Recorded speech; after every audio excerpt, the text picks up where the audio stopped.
So I'm keeping up with my commitment to record. I almost forgot and started feeling myself go back to not recording and get used to not recording. And then, and that's also because I was doing my taxes, and oh my gosh, I'm so proud of myself. Praise God that I was able to do, I've been putting it off and everything, and it takes so much energy and focus in order to gather everything. But let me tell you, for those that have not been utilizing Chat GPT, look, I done named her Chatty. Not to her face. I ain't read it down there. I'm like, I'm doing too much humanizing. But let me tell you something. She's been like, see, I'm the named her and everything. She has been like my personal assistant. And let me tell you, I'm just saying, y'all need to utilize, and this is just the free version, y'all need to utilize ChatGPT to help you with your clerical duties, your, just any kind of, I find it helps me be it helps me be more productive and helps me organize my thoughts and create structure for those who have problems with executive functioning like me. Use it like that. Anywho, I'm going on a tangent. What was my point? My update. So I'm just very proud of myself for showing up for myself, because Saturday, I'm glad I am showing up this way than the way that I was going to on Saturday, which was, I don't even know if I want to say, because there's so much shame around what I'm going through right now. And also still feeling like I deserve to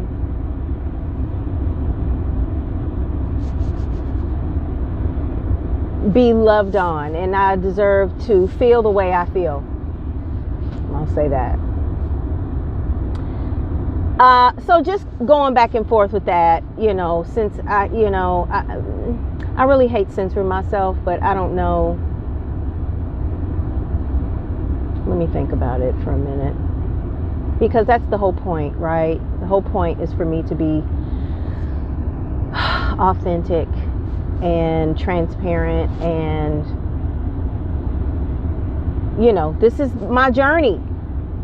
This is the journey, and I'm supposed to be sharing, or I feel led and feel called to share my journey. So I have, it doesn't matter, because I have other videos on the channel where I was quote unquote begging for money because of my rent situation, and not even just that, but just compelled, I guess, always in the moment to share. I've been sharing all my personal business, as my mama and other people say, for a long time. This is just a different platform. And so I guess, there's a perception, or I feel like there's a perception of me on Facebook in particular, where they done seen many of my, I guess, kind of crash outs, just being very dysregulated and going through life, and then being very open about it, about my problems and issues with my challenging child, who is now 16. He's doing way better, we're doing way better, but we're still having challenges. Just, that's a whole nother story. But there were plenty of times, I've just been through a lot, I've been through a lot. I've been through so much. And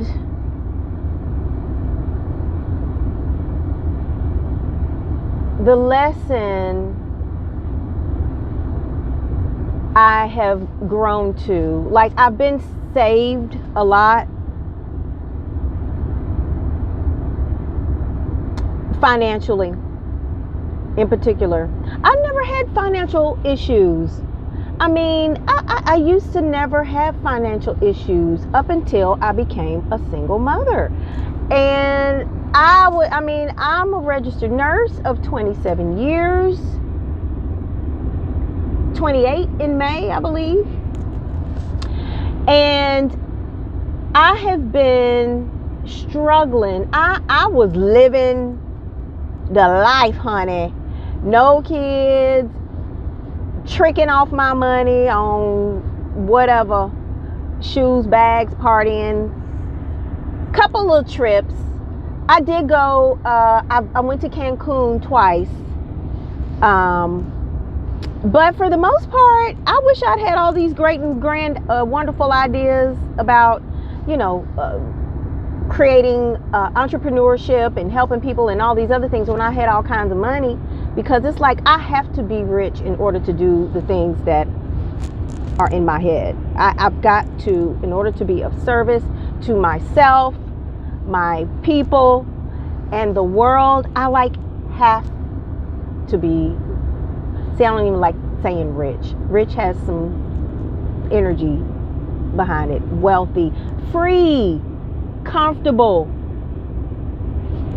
abundant. Like, the programming tells us that it's not safe to be rich. I also would have fear of being famous too, which is another thing that holds you back. Because, like, I definitely don't want to be associated with celebrities. Not these. Okay. But I'm just saying, there's a mindset about that. But I know me and I know myself, and I will use the money. I will definitely be, well, and I've learned through all of this to be a better steward of the time, money, and resources that I have. But for sure, any monies that come in abundantly and over is always going to be used with integrity and for service, again, of all the good. But then I'll be feeling like life is just so not fair. Anywho, because you got these devilish ass people out here that are just doing God knows what with their money, not using it wisely, hurting people, and it's not good to judge against other people. But anyway, I just really had a hard time Saturday, and I got a call from my landlord. This is like the second time. He done called me like after hours, like, what the fuck? I mean, we already got a court date. What else is there to talk about? What else is there to talk about? Unless you talking about that outlandish email I sent about waiving my rent for a year. Listen, I was coming up with any and everything. You can use it as a tax write-off. Please, it's so funny. But anyway, I'm not afraid of being evicted, at least not today and right now, because thankfully I do have a refund coming. I just need to make sure that these other tax people don't take it. But I'm on top of everything. I'm moving. Things are happening. I feel like God has shown me grace, and he done thrown me a bone, and I'm renewed. And then I have all these other ideas about how to create money. I just need to keep showing up and keep putting one foot in front of the other. But it was really bad Saturday when he called me, and I just literally went into a panic. It felt like I was being chased by a bear. I mean, I completely forgot all of my tools. And I spiraled and crying and called my mama, who is not necessarily the most encouraging person. She's very practical. And, it's like, But that's my mama, so I called her and I just sat there and bawled, and then she bawled with me, crying, because I don't know how to help you, Stacey.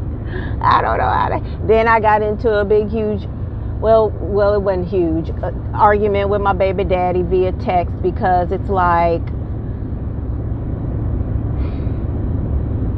at least my child, I feel like, deserves two stable parents. Any child deserves two stable parents. I thought that we had come to a very, over the years, a good co-parenting situation, or idealistic co-parenting situation between me, him, and his significant other. We had finally buried the hatchet, and it was just nice. Christmas was nice. It was nice. And then my child did something what teenagers do. He did something that, was a mistake, and thankfully he didn't suffer any really bad negative consequences. But no matter what, he's still lovable and redeemable. He still deserves to be get a happy birthday. And anywho, I'm going on a tangent. Saturday was just not good. And I, for the first time, had a thought about, not seriously ending it all, but I just feeling like I'm under some sort of spiritual attack, because I take one step forward and 10 steps back. And I know when I graduated nursing school in 1997, and I had a baby in 2009. And all them years, I've had more years of being in this poverty mindset, this poverty-stricken situation, than the 12 years I had living my best life with money in the bank. Shorty, what you drank? I had savings and income. Then I met that. Okay, anyway, that's a whole nother story too. But it was a hard time, and I thank God that I managed to get up enough strength and energy to finish getting my taxes together, and praise God, I had enough money to pay my tax person, and found out how much I'm getting, and that's going to cover the last 2 months rent. And then since that, I've been renewed in the spirit and the energy of at least getting back out there in the field, or at least trying to, or coming up with other ways, like I can think now, or whatever. So feeling positive. I can't say I fully trust myself yet, but I feel better. Okay, let me turn this off, because that's so loud. I feel better. Yeah. So I wanted to stay committed to this challenge, because hey, hopefully, I hope this blesses somebody. Please subscribe, share if the spirit moves you, and whoever finds me. See, I rebuke all of that, the fear of getting out there and someone finding this video. This is what I want. I want people. I want more views. I damn the judgment. It's not damn the judgment. It's okay, honey, that you feel like this. It's okay. I'm still worthy, even though I'm going through all of this, whatever is happening. Who I am and what I have to share matters. And in my sharing and my doing, I'm helping myself, and prayerfully hoping others to not feel so alone. And I am documenting my journey, because I want to have this to look back on, so I can restore anybody else's anybody else that might have had their faith lost, because I truly believe that God is having me go through this journey, not only to become closer, but also to show myself that I can. That's not it. I had it and then I lost it. That's part of it, to show myself, to trust myself more, to show myself that I can take care of myself, really, and get myself out of this. I am the last dragon. Old folks that know that reference, y'all know what I'm talking about. And to show, I'm going to be the example that he is going to be faithful and do everything that he said that he was going to do, everything that he's placed in my heart. I just need to show faith and not to give up, and not have and forgive myself, and be loving towards myself for spiraling like I did Saturday. And if I had came on here begging for money on Saturday, like my mama said, I don't know why you just going on there and just venting. And there's a level of, I've done that, and then I will definitely, but at the same time, it's like I have given my life in service to people. I ain't never been locked up. I ain't never been on no hard drugs.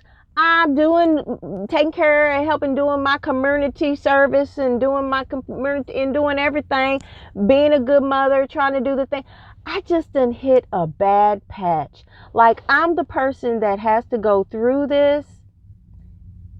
The person to show you that, you can risk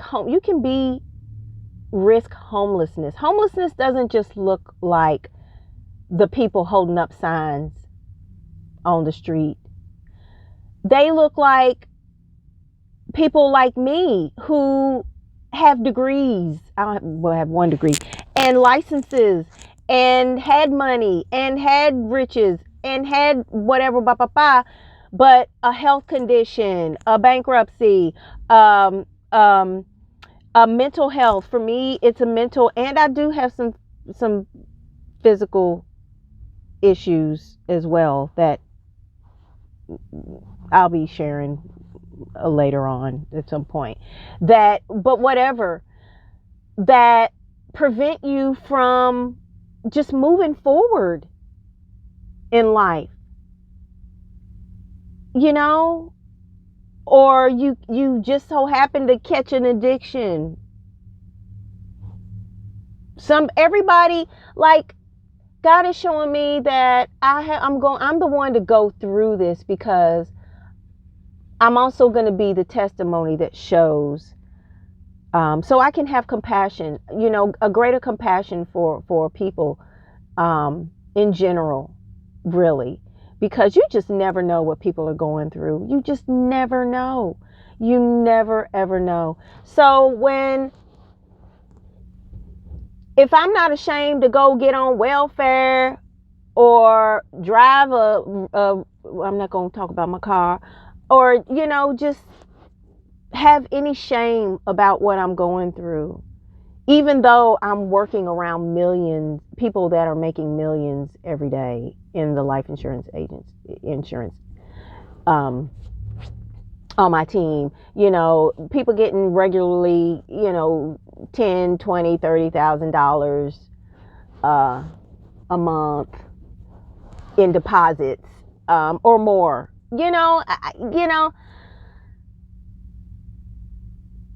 it's not that I'm not capable of doing that, because at one point, I didn't had 2 promotions when I first started off. I wasn't, my average was,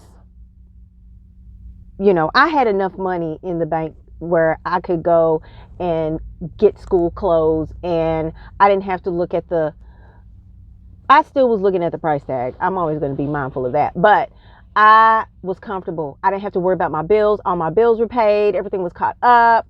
I could breathe. We could do extracurricular activity, and and God was showing me that I was just too comfortable.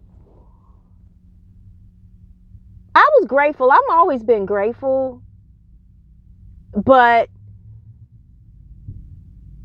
I haven't been utilizing these gifts that I have to live in my purpose. Since I decided I wanted to be a life coach in 2011, I got certified as a life coach and wanted to be an entrepreneur and have all these grand ideas. But I've always kind of fallen back on the safety. See, this is what it is. The safety and security of the job, even though the job, at one time, it was my nursing job, even though I was miserable, but it was safe. I didn't have to worry, but I was still living at some point paycheck to paycheck, even with that money. No matter what job I ever got, because then, because then got married and then divorced and then had to start my life all over again, and just a series of bad decisions. And then, I'm a single mother. I can't get any help from my kid's father and all of this and all of that.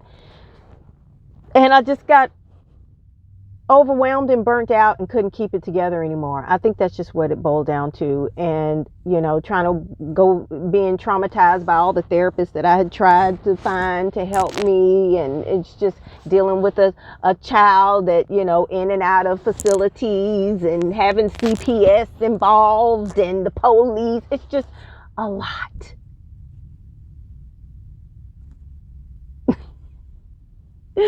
I've been through a lot. And so I should be thankful. I should be thankful. See, 222. I should be thankful. And I'm going to get off of here. I am thankful for everything that God is showing me and growing me into. And also, if I'd have came on here and asked for some money, and nobody gave to my Cash App, that's okay too. And it's okay to ask for charity. I deserve charity. Mr. Beast, Daryl Darling. I mean, I'm not entitled to nobody's money. I know that ain't right. But there is a little sense of injustice when you feel like you've done, good in this world. And it's like, and then I give to charity. I remember one time when I started on my spiritual journey, giving $1,000 to Daystar. I think I'm supposed to have some sort of olive tree in, where was it? Where was it? Some far off land. $1,000 back when I was balling and shot calling. I was always giving my money away, donating and everything. It's just keeping it for myself because there's some worthiness issue about that surrounding this whole financial thing, and me showing up and sharing my gifts and feeling judged and feeling like, I was talking to my colleague today about, I don't know what, there's usually an impression that people get of me when they first meet me that's either based in, well, for Black people, colorism, or or privilege. Because there is some privilege that I got pretty privilege, and then I got light skin privilege. So, and I recognize that. And I still be getting judged either way sometimes. And then when people get to know me, they be like, oh, you really down to earth, and they like me. And it's like, people think I'm stuck up bitch or something. No, I'm very, very, very kind. very kind, sometimes too nice. But I do have a crash out like everybody else. I will cut you. I'm not a violent person, but I will cut you with my words. And I've done better about that too. So, but there is still, like I said, a sense of injustice that I feel around this situation that I've gotten myself into. I know. I've gotten myself into it. My bed is, what's the saying? It's your bed, you need to lay, all of that. I get it. And I still feel how I feel. And that's okay too. And I think that's the work. The work is, however I'm feeling, I need to stop avoiding my life and problems and work through those feelings and still get up and try again. And then any grace that anybody shows me, I'm just grateful for that. But I really felt a sense of accomplishment, that I finished my taxes and I was able to get up out of the bed, that I took a shower. I mean, literally, I was in the bed for 2 days. My son's old enough now. He can set his own alarm and get off to the bus, because I already told him, I said, I'll tell you right now, if you miss the bus, you're not going to school. I'm not taking you, because I'm done with that. You are old enough. You need to get up and get yourself out. And if you don't, and you make bad grades, that's going to be on you. I don't know what to tell you, because you throwing my... Anywho, Friday he came back. He said, you ain't left the bed? You been in here all day? Smelling like onions and feet. No, I don't smell like feet, but it was definitely smelling like onions under the arm area. But anywho, today's a new day, and I have nothing to be ashamed of. And I am a living witness, living in my testimony, and to help restore, especially my mama's faith. She said, I was like, Mama, you are so not encouraging, because she can be very gloom and doom. She said, I'm sorry, I don't know what else to do. She's very solution oriented. She will get her done like nobody's business. But I can't expect her to have, she struggles with showing me empathy, or that's not the word. It's just, she's just not one of those like, oh, it's okay, sweetie. She's not that type. And I've learned to be okay with that. She gets it right in the areas that really count. And